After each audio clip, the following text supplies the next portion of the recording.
Olá, meus caros, comentário aqui na abordagem cristã. Nós vamos falar acerca da novilha vermelha, já que teve um comentário acerca me pedindo para falar sobre essa temática. Nós vamos à vinheta e também a notícia em áudio e já eu volto com um comentário.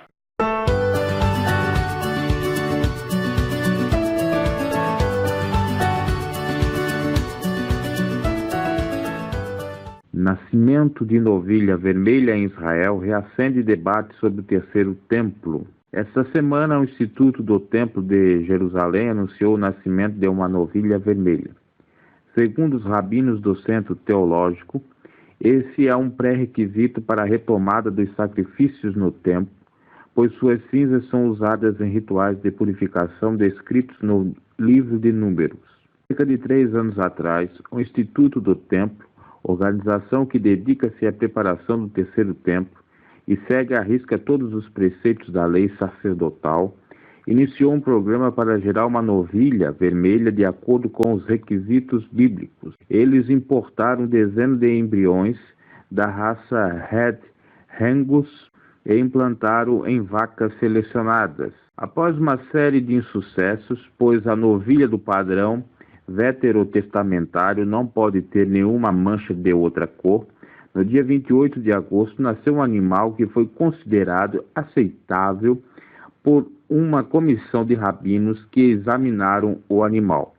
Embora eles saibam que a novilha, como aconteceu com outras no passado, possa apresentar mudanças na coloração do pelo, a expectativa é que o animal seja a retomada de um processo que não se vê em Israel desde a destruição do segundo templo no ano de 70 depois de Cristo. Portanto, a novilha passará por exames periódicos até a idade adulta, explica uma nota do Instituto.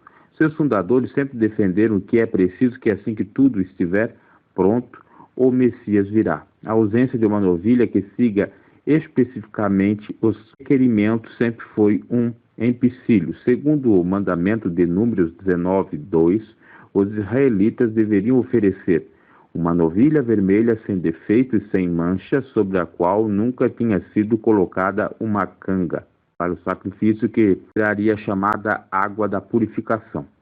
Pela tradição rabínica, a vinda do Messias está intimamente relacionada com a reconstrução do terceiro templo em Jerusalém. No alto do Monte Moriá, onde hoje estão 2 mesquitas, atualmente os judeus podem subir ao local, mas estão proibidos de fazerem orações ali. Nas últimas décadas, todas as peças do templo, segundo a instrução bíblica, foram refeitas pelo Instituto do Templo, incluindo o treinamento de sacerdotes para a restauração de sacrifícios. Pois bem, para nós comentar isso, chegar na novilha vermelha, nós vamos falar acerca de algumas questões de ordem histórica a respeito. Só peço que fique aqui até o final do vídeo, que eu quero ver se consigo fazer até menos de 10 minutos, mas se passar, paciência, porque eu tenho percebido que muitos não têm visto o vídeo todo, saem falando isso, aquilo, aquilo outro, e não é verdade, né? Então fique aí conosco até o fim para entender melhor um pouco disso. E o meu pensamento ou o meu comentário que darei no final, pode as pessoas divergir dele, mas realmente eu estou sendo sincero. Mas vamos aos apanhados históricos acerca disso. Nós tivemos o primeiro templo de Israel, que era o chamado Templo de Salomão, em 1832 a.C. e foi derribado em 422 a.C. Apesar de ter uma divergência nessa datação, segundo outros pesquisadores, na realidade não se sabe ao certo quando o templo foi criado, mas sabe ao certo quando ele foi derribado, que seria em 587 a.C., 110 anos em pé. Após isso, após ele ser destruído pelo Nabucodonosor II, que cercou Jerusalém, então derrubou esse templo, teve a construção do segundo templo, que foi logo após o regresso do povo israelita do cativeiro babilônico, que se deu do ano 539 a.C. e que foi só destruído já na era cristã, no ano 70 depois de Cristo, por soldados romanos comandado pelo general Tito. Então nós temos o dado do primeiro templo de Salomão, depois o segundo templo, que é chamado de Jerusalém, que foi construído no mesmo local de Salomão. E aí vem a questão da polêmica do terceiro templo, que desde 70 depois de Cristo já se fala terceiro templo. Só que para construir o terceiro templo existe uma série de procedimentos, e aí nos remete lá o número 19:1-2, nos remete à novilha vermelha e tantas outras coisas. Isso lembrando sempre que é de acordo com a filosofia, história, escatologia judaica, já que trata-se de uma religião à parte, já que o judaísmo não acredita em Cristo. No entanto, nós temos que pensar que nós somos cristãos, nós prezamos pela história, pela filosofia e pela escatologia cristã. Então há aqui uma diferença entre escatologia judaica e escatologia cristã. A escatologia judaica crê no terceiro templo, construída no terceiro templo, que vai dar um ensejo para então a vinda do verdadeiro Messias, do Cristo, porque eles não creem que Cristo, que está descrito no Novo Testamento, seja o Messias dos profetas da lei. E por isso então nós temos aí essa polêmica do templo 3, da novilha vermelha. A novilha vermelha, ela já vem sendo cogitada, falada nessa temática há muito tempo. Inclusive tem um instituto do templo lá judaico que precisa que essa novilha nasça toda colorada, como já diz o nome, a novilha vermelha, toda vermelha, para seguir exatamente a ritualística de Números 19:1-2, para então criar o terceiro templo, porque já está tudo pronto. E criando o terceiro templo, segundo a escatologia judaica, não a cristã, o Messias, que não é o Messias do Novo Testamento, porque eles não creem no Messias do Novo Testamento, está vindo, e o Messias está vindo em carne, em osso, porque aquele que é relatado no Novo Testamento, que nós cremos que veio de carne e osso, eles não acreditam que veio. Para nós, Cristo já vem pela segunda vez, a segunda advento, e para os judeus ele não vem, então viria pela primeira vez. Você pergunta, mas o que tem a ver? É muita coisa em jogo.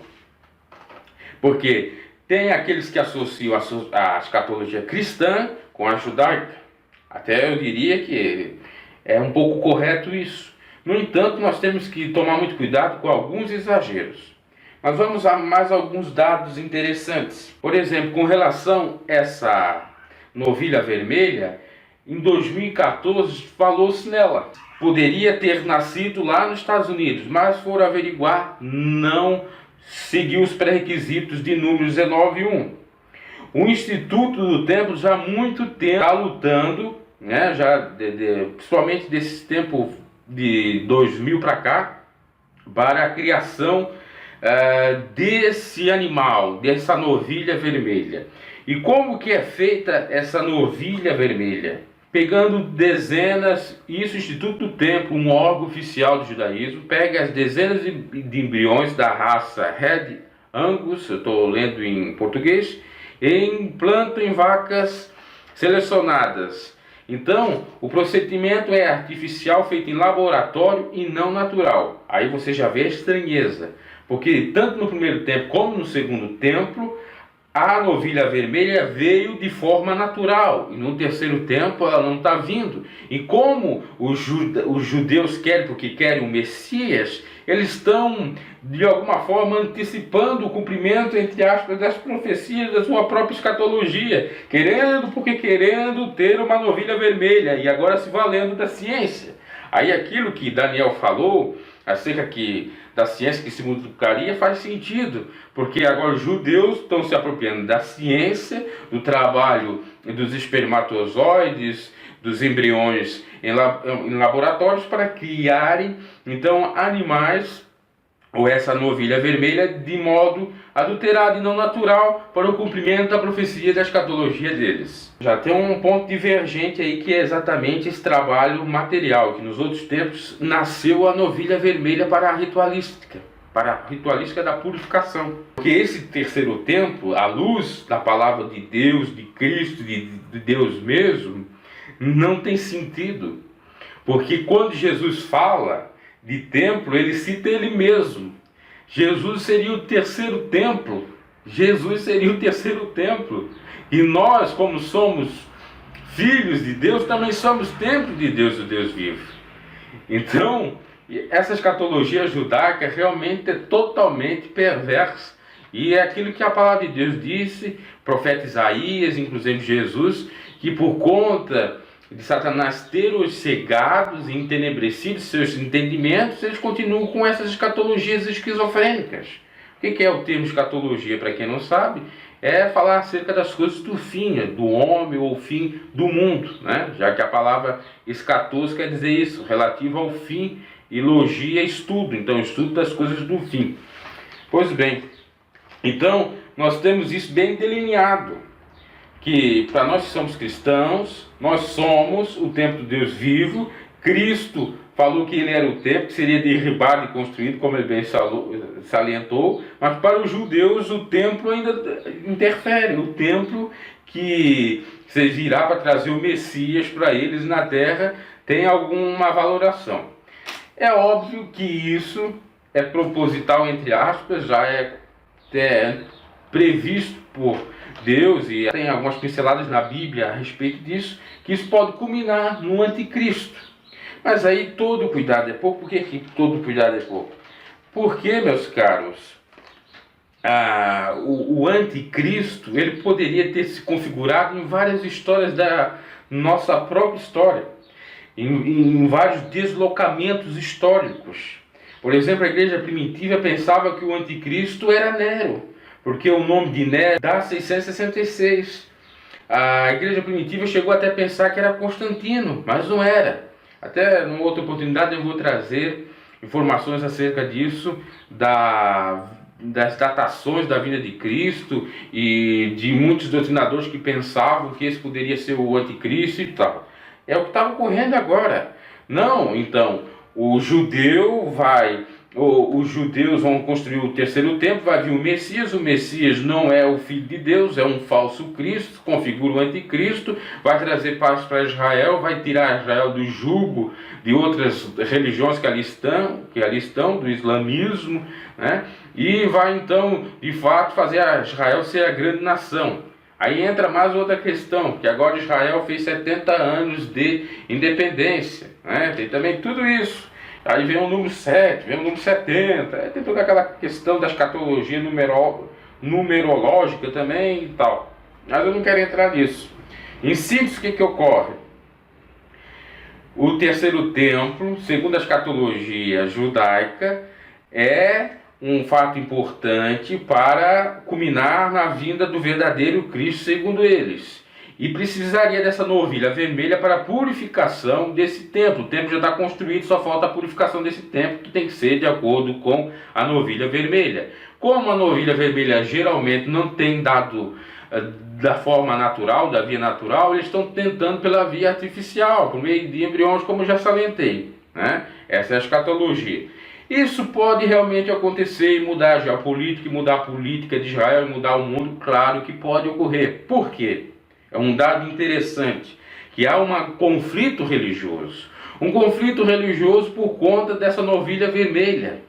Por quê? Os islamistas que estudam acerca do judaísmo e vice-versa, eles impedem que nasça animais lá com a possibilidade de ser o animal purificador do templo. Porque isso fazeria com que os judeus se motivassem a ir lá e tirar o dombo da rocha islâmica, que hoje é a mesquita, que outrora era o templo de Jerusalém, que outrora é o templo de Salomão, que está dominado desde o século VII pelos muçulmanos, pelo islamismo de Maomé.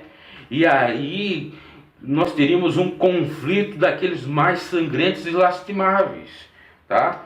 Então nós temos esse ponto aí, que realmente por conta dessa novilha vermelha, pode haver mais confronto ainda em Israel, porque temos lá os radicais árabes, contra também alguns radicais judeus, ou pessoas que realmente creem na Torá e tal, e que vão fazer a risco o cumprimento dessa profecia. Então veja, de um lado os árabes tentam impedir o cumprimento dessa profecia com essa novilha. Se eles souberem que há um animal como desse tipo, eles vão lá tentar para sacrificar, para não ter um terceiro templo, para eles não perder espaço.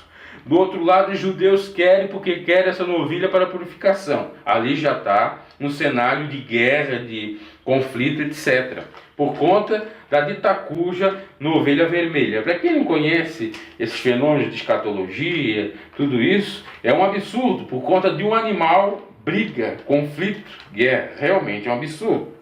E isso poderia culminar exatamente no governo do anticristo, porque se conseguisse restabelecer Israel, se Israel fosse uma nação poderosa, dominada aí pelo judaísmo e com o falso Cristo, aceito pelas dogmáticas do judaísmo, eles se estenderiam pelo mundo afora com parcerias e tal, e poderia então termos aí um governo único. Aí depois também tem aquelas questões agora recentemente, que o Donald Trump, os Estados Unidos reconheceu Jerusalém como a capital de Israel e não Tel Aviv, e tem tudo isso em volta. Eu vou entrar nesse questionamento. Aí eu fui procurar um dado outro interessante, tá nessa notícia aí que eu trouxe, que é de fato que essa novilha vermelha nasceu no dia 28 de agosto de 2018. O 8 na numerologia quer dizer renascimento, quer dizer renovação, vitória pessoal. Então tudo agora culmina nesse, digamos assim, fato histórico da novilha, ter nascido a novilha vermelha, e também da questão numerológica dela ter nascido no 8, no 28 do 8 de 2018 e tal. Tem tudo isso. Mas vamos acalmar os ânimos. Vamos deixar um pouco a patos de lado. Por quê? Para nós que somos cristãos, e aí já vem o meu comentário, isso pouco importa, meus caros.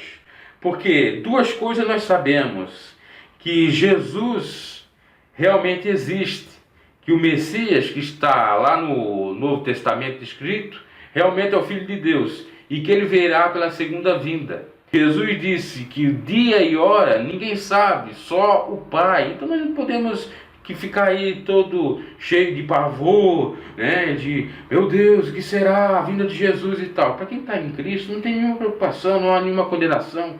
Nós sabemos tanto que se for pelo arrebatamento ou pela morte, nós estaremos no braço do Pai. Então não podemos nos preocupar com esses questionamentos. Esse é o meu posicionamento. Porque muitos ficam pensando, agora a novilha vai cumprir, Jesus vai vir. E se Jesus não vir, nós vamos morrer, e ele vai vir da mesma maneira.